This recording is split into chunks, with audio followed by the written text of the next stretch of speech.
Thank you for coming. I really appreciate it. You kept your promise, which was nice. Of course. I think you were drunk when you promised me, but that's okay. I'll take it. I'm just curious. I'm just sitting here listening to you. What do you do all day? As I was sitting here, I was like, I wonder what he does. Most people think not enough. No, I think you probably do more than most people. This idea that they could do no wrong, and they don't want to take responsibility for even a small amount of responsibility for the things they've done. And it's not even that you don't think tech is great and has made things, but a lot of their success was based off the backs of the U.S. government, for example, and they tend to think if it's because of their own innovation, and no matter, they are ready player one in every single thing, and therefore they know best, and they don't know best.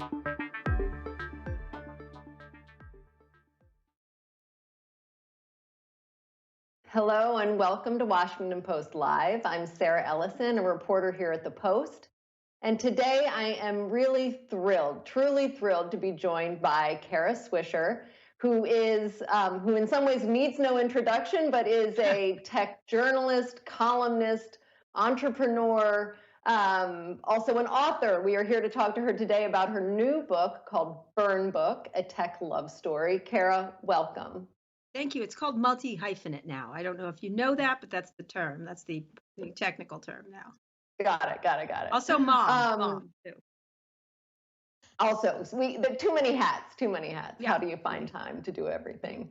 Well, first, before we get to the book, now that we have you, I want to ask you a little bit about some news that we were all sort of listening in on yesterday, which were the oral arguments for the Supreme Court case that will be decided sometime in June about a Texas law and a related Florida law, where these laws have basically banned social media companies from suspending political candidates and media organizations. And I'm just wondering if you could walk our audience through what the stakes are, why should we care about this, how important are these arguments, and will this decision be? Yeah, I think the Supreme Court will knock it down because there's two conflicting decisions. That's why they had to take it up. People have supported it or not supported it, different judges, and so they have to decide here. Basically, it's the first big free speech kind of case that has come up in a long time. And the question is, can you force social media companies to put on stuff they don't want to put on? That's like saying the Washington Post has to do whatever it does. It's the government reaching in and telling the Washington Post they can't not write about someone they don't want to write about. These are publishing companies, as far as I'm concerned. I think a lot of people, they've become massive distributors of news, and they've created organizations that aren't precisely like a news organization, but they're the way people get their media.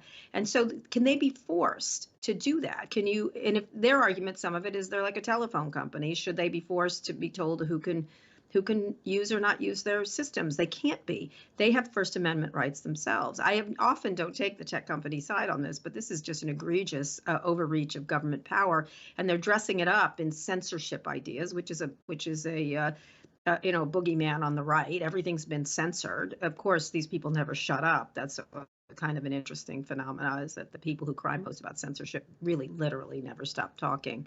And I'm talking to you, Marjorie Taylor Greene. And one of the things that's problematic here is that there's a real movement to do this, to control speech by the government. The other case that's being taken up that is also related is coming soon, which is whether our government can talk to tech companies about problems and things like that, or if it's seen as coercion. That's an important case too, because the government, as most people who've read the First Amendment know, the government shall make no law. Not Google, not Facebook, not Amazon. The government shall make no law. And so the question is, to what extent can government talk to and warn tech companies of problems, which they should be able to have a robust exchange? The question is, where's the line drawn on coercion to take things down?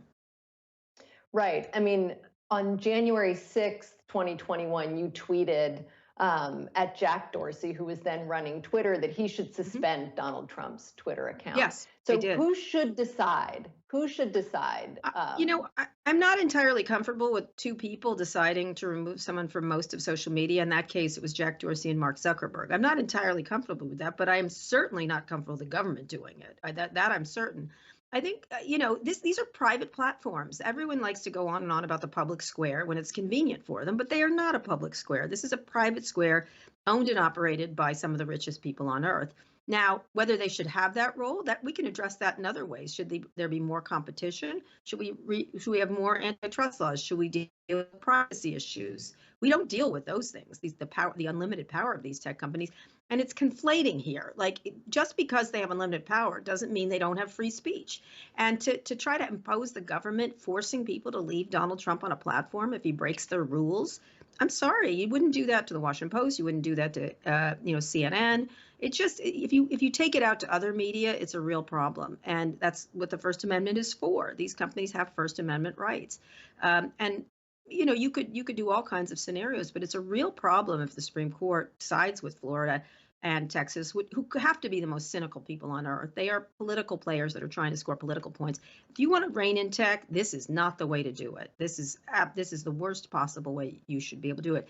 And that said, the government should be able to talk to tech companies, especially around terrorism or safety issues, or at least recommend and warn tech companies and work together with the government in serious cases, not frivolous cases, but in terms of serious things that they need to be warned about. I'm not going to go on forever about policy, but Sure, I do please want to do. ask you one other thing, which is that the Senate seems to be on the verge of doing something that hasn't been done ever, maybe, which is the Kids Online Safety Act. And I want to hear sort of whether you think, I mean, it seems like it's going to pass the Senate. The fate in the House is uncertain, but what do you think of that? Is that going to happen? Is that significant? No, it's never going to be a law because the House isn't going to take it. So it doesn't really matter. I mean, we need some sort of safety act about kids. This is not the way I would necessarily go about it. I don't mind a little legislation. One of the initial problems with the legislation is that it gave states attorneys generals far too much power here. Because if in states where they don't like gay people, they could say gay people are bad for children, right? It could go really. I'm a gay person, but anybody, they could decide anything they want in these states. And so, you've got to sort of have a federal version of this. And I see some of it is good, some of it is problematic. What I might do is spend a lot more time on age gating. Should young people be able, we age gate a lot of things. Some of this stuff perhaps should be age gated. There should be stronger laws about child exploitation and maybe many more exceptions to Section 230 where people can do liability, where they can sue these companies if they have a case and they either win or lose based on the law. That I'm more comfortable with that. These sort of omnibus kind of safety rules, I think, are a little performative on some level, and they don't anticipate all the problems. I think there's a lot more surgical ways to deal with things like this. But they can't agree on lunch up there on the Hill. So I'm not sure they haven't passed any substantive internet laws in, let me check now, forever. Never, ever. So I don't expect them to do so now. You brought up Section 230, and I want to just spend a minute on that. Sure. What are your thoughts on whether that's should that go away? You talked about some exceptions to it. Yeah. Well, I mean, here's the problem. I wrote about it at the time for the Washington Post, actually. There was a thing called the Communications Decency Act. Much of it was ruled unconstitutional, I believe. But this stayed. And this was an immunity for these tech companies because at the time they were created, they could have been sued out of existence, right? Because if something was on their platform, should they be liable for it? If I say something libelous, should Steve Case be liable for it, et cetera? Because they were really almost common carriers in a lot of ways. And so I think it was to protect a nascent industry. Well, right now that industry has grown. It was a baby. Now it's a giant baby, and it's a giant, powerful, most rich baby of all time. And so do they deserve those protections now? Now, the minute you get rid of Section 230, they could be sued out of existence. But the fact that there's no liability for these companies or very little is problematic. Liability is one way we control egregious acts, right? In some way, it's fair. And so the question is, how can we change it and adjust it in a way that could be smarter for the times we live in now? Same thing with antitrust laws. How do we adjust and change to address the current situation? And at the time, it was a great law. Right now, it gives them kind of an out. And so I'm not of the get rid of it. I think people that do that don't really understand the issues and don't understand the actual law itself. We just have to start to put some very specific other laws in place that might protect us a little better and also protect the rights everybody has: data privacy, algorithmic transparency, anti-hacking. If they know about a hacking, they have to tell you, disclosures. There's all kinds of things they could do to mitigate these issues. One of the things that we're in right now is an election year, and we think a lot about that at the Washington Post. You do. I see you on Threads, and Threads has specifically said that they're going to back away from political content and news content. What do you think was behind that announcement and that decision, and what do you think of it in an election year in particular? They can do whatever. They can do whatever they want. It's not they're not, look, Mark Zuckerberg isn't your political mommy. You know what I mean? If he doesn't want to do it, he doesn't have to do it. I don't mind, look, certain publications decide how much politics. Obviously, the Washington Post covers a lot.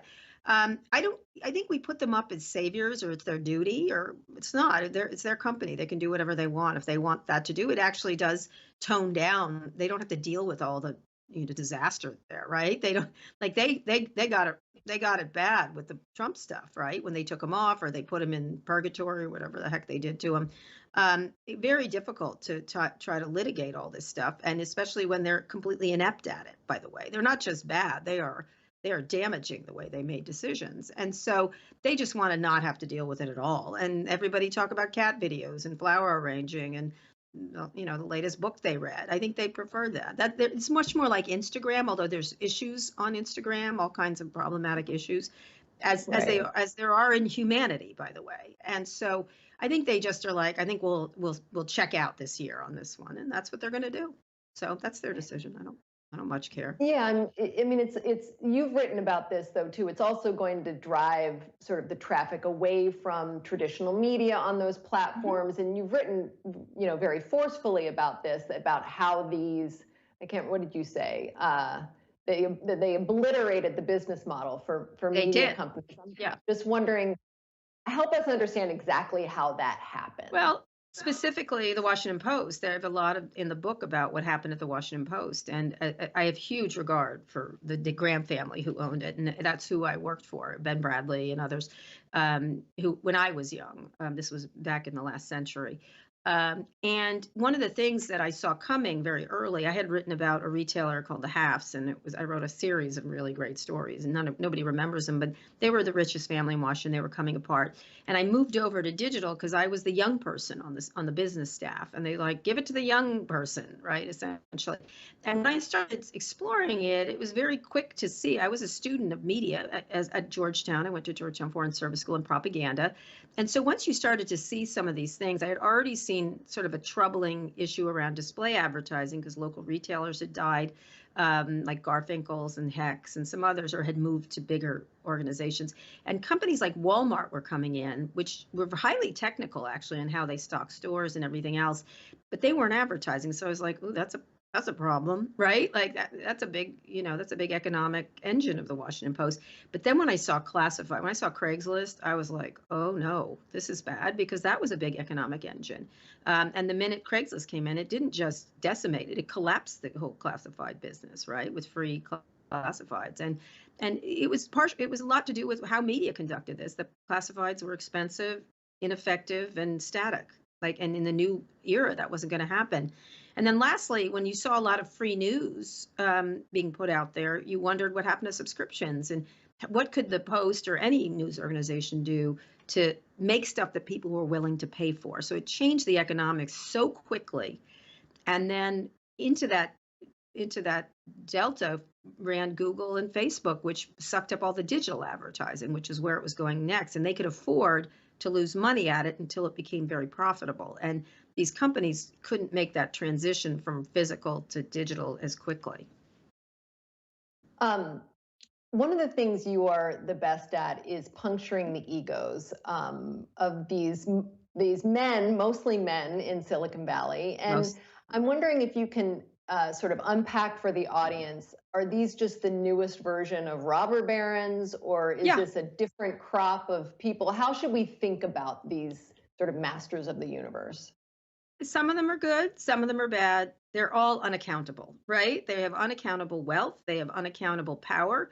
Look, we can make fun of our public officials all the time, and they're laughable on many occasions, right? Like you just sit there and you sort of roll your eyes. But the fact of the matter is, no matter what you think, whatever side you're on, they are elected. This is what the people decided. This is who they chose. And so that is that. The people that are making decisions for us on all range of issues, whether it's Mark Zuckerberg deciding whether or not to kick Holocaust deniers off a platform where most people get their news, that's a problem. Like that's a real problem. And so I think a lot of them are inept to the task or inexperienced.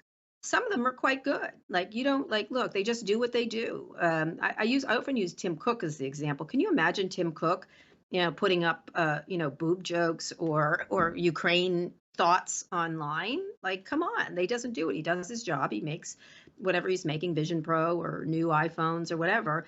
At the same time, he has enormous power in the App Store, right, to decide who wins and who loses, and that's right now subject to federal scrutiny. What's happening in court cases around the App Store with Epic and things like that.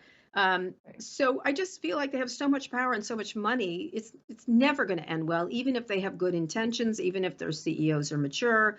Unfortunately, a lot of the CEOs are not so mature. I call them adult toddlers in many cases. No. Yes, well, you did say, I love this line, you sort of write with this sense of disappointment that these, quote, once fresh-faced wonderkins I had mostly rooted for now make me feel like a parent whose progeny had turned into, well, assholes. Yes. And yes. This evolution, is it inevitable? Is there something that like power corrupts, or is there something specific about the tech world that makes this happen? No, it's just it's rich people, right? It doesn't listen, we're having to endure Bill Ackman right now. Like he's a hedge fund guy, right? What does he know about DEI? But he sure does talk about it, and everybody pays attention because he's a rich guy who happened to give money to Harvard. Okay, so that gives you the right to be a persistent irritant, and like what if I started tweeting about hedge fund investing? Oh, let me tell you what I think without any knowledge of the situation. Let me take out my personal foibles on everybody else and pretend it's something serious. So this is what rich people do now they've gotten a little power and they got their own little networks, right? Let us tell you, because we're rich, what we think about Ukraine. Like the fact that VCs, some of them are smart, I guess, are like pontificating about what we should do in the South China Sea. I'd rather they just sit down like otherwise. So I think it's a function. It's a disease of rich people who have people licking them up and down all day, that they must be right. And that's why many of them don't talk to me anymore, because often I'd be like, what are you talking about, sir? And they don't, after a while, they don't love that. They don't love being told they're inept or stupid or that was stupid. Because everyone else is being paid. Everyone else is being paid. But this happens in Hollywood. This happens. It's just on a mega scale because they're not just a little rich. They're obscenely rich. They're crazy rich, right? You know what I mean? They're crazy rich. And so they can do whatever they want. They're little nation states in and of themselves, the companies and the people. And they don't talk to you anymore. That's finally happened? No, I thought that's that you still had. No. None. Oh, I do. I talk to all of them. Let me just, not Elon. Just going to say. And I had a falling out. But I talk to the rest of them. I've talked to all of them. Look, the ones that are adults, like I talk to Tim Cook, I talk to Bob Iger, I talk to like a lot of them, like whoever they happen to be in media or technology. I just talked to Satya Nadella recently. Like he's an adult. He can deal with, difficult Kara. Oh no, she's going to ask me a tough question. Whatever shall I do? I hate to use the Tucker Carlson phrase, just asking questions, but I'm actually just asking questions. And I think most intelligent people, smart people, strong people really can face a decent question. I'm not asking them personal questions. I'm not asking them stupid questions. I'm asking them, okay, this happened. tell me what happened here. And I think most intelligent people are fine with it. It's just the big babies that like lose their brain because, I don't know, who knows? They should get therapy, I think, personally.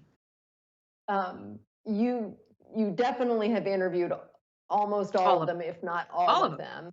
all of them. And the one who comes to mind most often these days is somebody you've sparred with publicly and regularly, Hmm. who you used to be quite close with, and that's Elon Musk. Yeah. And I'm wondering, I mean, there's so many elements, whether it's the woke mind virus, his Hmm. relationship with government. Yeah. But can you just at the very top line, can you just tell us what you think has About him. happened to Elon Musk?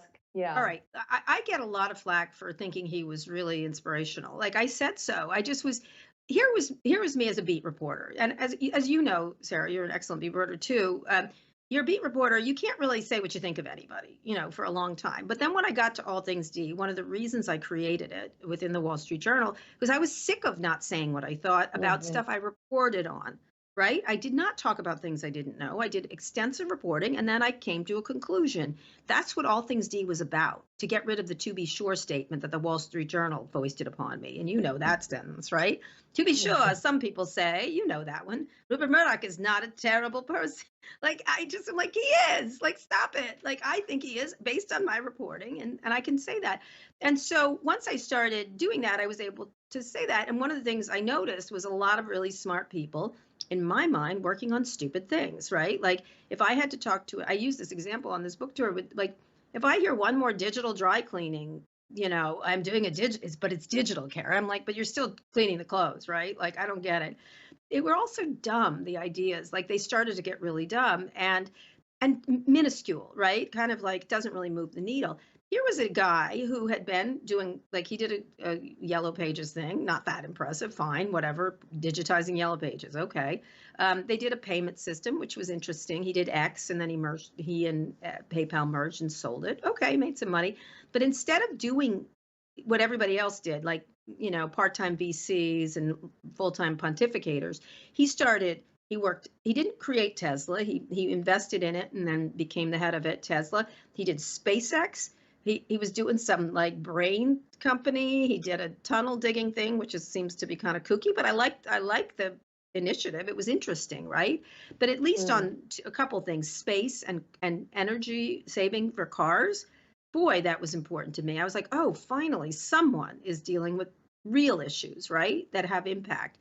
Now, what happened to him is there's lots of theories on what happened to him, but he had a part of his personality that was silly, like a lot of them. Not just silly, just stupid, juvenile. Like, you know what I mean? A boob joke, a penis joke, a dank meme. He had that. Like, and he was far too old, as many of them are, to be telling so many of them. But it was a minor part of his personality. There were issues around racial issues and sexual harassment issues at his factories. Look, this was throughout. I was in the middle of covering Uber on this issue. This was not fresh or at Kleiner Perkins. This was problematic across the tech industry, and we wrote about it. But at the same time, these were really interesting, innovative companies. Then something happened during COVID. That is where when he did that first pedo thing, I was like, that's weird. Which this is the cave diver who he accused of being a pedophile. Nobody throws around that term loosely, and I was like, wow, that was weird. You know what I mean? That was weird. That said, he did win in that court case. It was stupid on his part and really cruel. Then during COVID, he started pontificating about COVID because he was mad because they were closing down his factory, and he was on the knife's edge of going out of business, right, on a lot of things. And this was pre-COVID, and we did an interview before COVID where he went through a very dramatic period when Tesla was in big trouble. They got a government loan, and then they were really in a valley of death situation. And when we were doing this interview, I think it was 2018. It was Halloween. I remember it was Halloween, but he kept saying, he had to sleep on the factory floor. That's something he said. And I was like, why? Like, because I had to be there. And I was like, okay, like, there's a bed nearby. Like, you could have gotten a motel next door. And then so that was highly dramatic. And then he said something to me, which was like, if Tesla didn't survive, humanity was doomed. That was essentially the message. And I was like, oh, That's a little Uh-huh. dramatic. That's a little egomaniacal. It was weird. You know what I mean?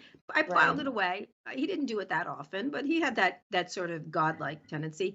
And then during the first Trump thing, when I talked to him quite a bit about they were going to do an anti-gay executive order, they did the Muslim thing. He and I talked. I was like, they're going to do a Muslim ban, and he's like, I shall Right. convince them otherwise. I remember that. And I said, listen, Jesus, good for you, but I don't believe you can stop him. Like, I think you're wrong. You're misjudging this guy badly because he says it. Trump is so explicit. It's not like he's hiding under a sheet doing things, although that's a good, interesting metaphor I just used. But he was very explicit in his racism and homophobia and etc. And so that was interesting. I was like, wow, you really think you're God? You know, it was language that was made me uncomfortable. That's for sure. But Mm-hmm. then we had an Mm-hmm. interview during COVID where he started to say things that were strange. You know what I mean? Like there'll be no COVID deaths or whatever. It's not a big deal. I'm not getting the COVID vaccine. The government's trying to get me. The man is trying to get me. It was that tone. And I kept thinking, well, you kind of are the man. So Right. it's okay to be safer than sorry, right? We don't know. And I think I kept saying, maybe they're overreaching, but we don't know. What if it's real bad, right? Like maybe it's good to be a little bit. But he saw it as government overreach. I saw it as safety. That was problematic. And then the Twitter stuff. And I don't know. I think he's just gotten radicalized the way a lot of people are online. I think drug use, as the Wall Street Journal has written quite accurately about, might be part of it. And then it's just being the world's richest man with everybody, again, licking you up and down. He gets Right. particularly licked. And so he's always right. And we had a big falling out, inexplicable falling out, but I don't care, whatever. Yeah, I mean, it's interesting. That relationship, it's in some ways it's a perfect lead into the other idea that I wanted to bring up, which is that you have had this long relationship with so many of the. I mean, you see, Yeah. you're interviewing Mark Zuckerberg when he's a baby, and still Hmm. around now. Um, Yeah. He doesn't talk to me very much, but I accept it. you're but you're, I mean, other people who've written big biographies and had a big presence, Walter Isaacson, Michael Lewis Hmm. was sort of criticized for his proximity to Yeah. his subject, and you have gotten some. I mean, you've had this long Yeah. life, and your job was to get scoops, and you got a Mhm. lot of them, and Mhm. and now. And I wonder the relationship that you've had, how you balance that sort of that Well, proximity and yeah, that sort of I'm going to role as a push back critic. on this one because they're like, oh, Yeah. she wasn't tough on him. I don't know if you've noticed. It's interesting because a lot of the PR people I dealt with back then was like, I don't know what these people are talking about. Kara drove me friggin' nuts, right? I remember those I interviews. thought I remember those that's interviews. correct. It's like Yeah. it's really interesting because it's like a lot of people who weren't maybe born then didn't pay attention to what I was doing. I mean, early on, I wrote a lot about Google's monopoly power. I wrote a piece that called them thugs. This is in the early Hmm. 2000s. They cannot have search dominance. Uber, we strafed them, and we did a lot of breaking stories, including about using personal files and their privacy issues. We were very tough on Facebook from the beginning. I was very tough on them on privacy. We had the famous interview in 2000, I think it was 10 or earlier, where he sweat, where we were pushing him on privacy. I had an interview with him where I pushed him on Holocaust deniers. That was 2018 or 17 or 18. In the New York Times, my very first column was Mark Zuckerberg is a digital arms dealer, and so are the rest of them. And so when they're Hmm. like, she wasn't tough enough, I'm like, I'm sorry, boys. Where were you? Like, I'm sorry I was a beat reporter, but honestly, like, can you look? Can you look at what I wrote? No, they couldn't possibly look at what I wrote. I was like, okay, mommy wasn't mean enough because she had to have relationships with them. I don't. The one you could give me a hard time on is Elon Musk, but honestly, I very few other people were doing that, and I thought he was doing a lot of really interesting things. And it Interesting. didn't, everyone was like, you're doing it so you can have interviews with them. I'm like, Mark Zuckerberg literally sweat on my stage and it embarrassed the hell out of him. I was super tough on all these people. I don't know what you want. Would you want me to attack him? Like, do you want me to like Right. throttle him in a live cage match? Speaking of cage matches, I didn't, I never got it. And I'll be honest with you, sir. Some of it is sexism. Honestly, it's like Hmm. I I shouldn't say this, but I lapped a lot of these reporters constantly. So did all Things D reporters. And as you know, having been you're at the Journal, there's a lot of like competition within these things, and I just am Sure. like, Sure. I'm very pleased with my record on being tough on these Yeah. guys and calling attention to privacy issues. I was one of the first people to write about sexism in the thing. I did a whole story calling the men and no women of Facebook. This is 2000 and whatever, set probably later because they came out later, but I wrote one of the first stories pointing out the sexism on boards, on this and that. Again, okay, sure, I'm super friends with them. Like, I never Yeah. socialize with, I don't know. Um, I'm pretty tough on I Rupert wanted Murdoch, to someone you know ask, about.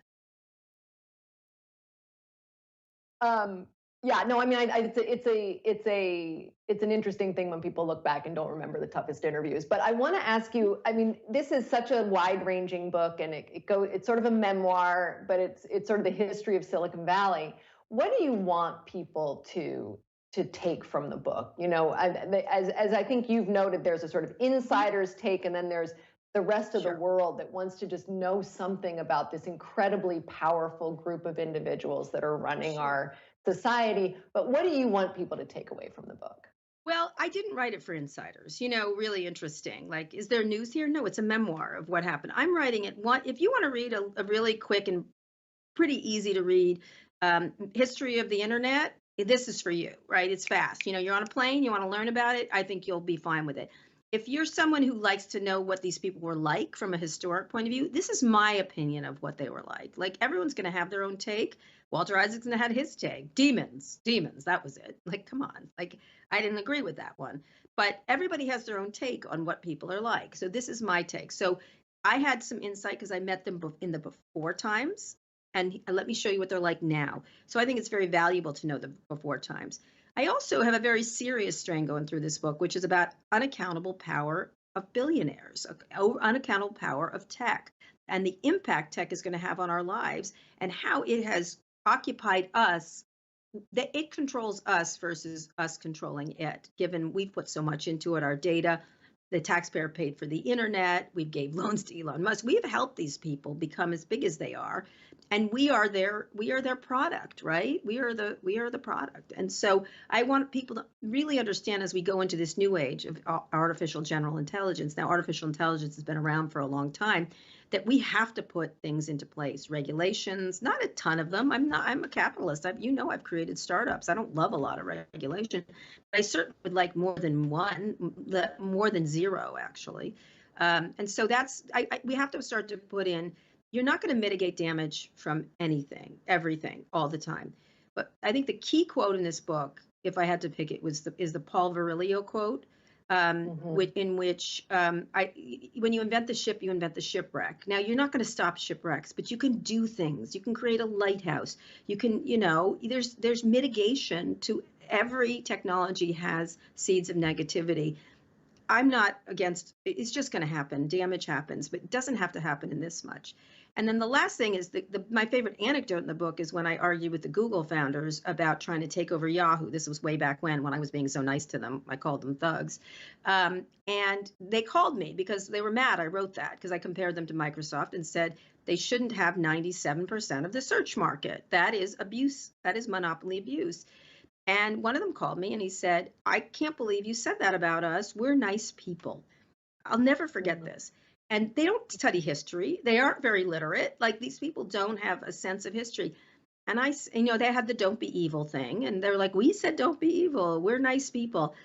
I said to them, and I'm certain they didn't hear it. I said two things. I said, one, I'm not worried about you. I'm worried about the next person. I'm worried about the malicious people. I'm worried about the dangerous people who are coming next, because all these tools can be used in an incredibly dangerous and scary way to control whole populations. And I referenced at the time, and I'd forgotten, the Yeats poem, Slouching Towards Bethlehem. And I said, there is a rough beast slouching towards Bethlehem waiting to be born. And of course, they were like, huh? And I was like, I can't explain, but bad people are coming. Like, I know they're coming. They always come. And this technology is perfect for authoritarians and fascists and propagandists. And you are pretending they're not coming, and I know they are. And they will knock on your door, and you're not the problem, but what you're doing so sloppily is the problem.